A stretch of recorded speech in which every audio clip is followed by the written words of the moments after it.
Thousands of Venezuelans took to the streets of cities to demand that Maduro step down after the State Electoral Commission announced on Monday that the incumbent president had won more than 50% of the vote. Meanwhile, opposition leader Maria Corina Machado said she had received Electoral Commission records showing that the election was decisively won by Edmundo González Urrutia, with more than 70% of the vote. U.S. Secretary of State Antony Blinken reported that the White House also has evidence of electoral fraud by the Maduro regime.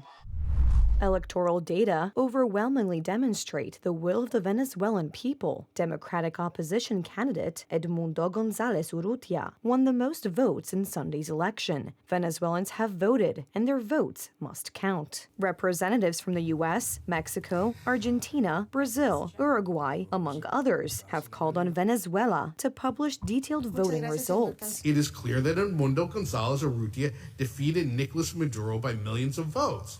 This is not a projection.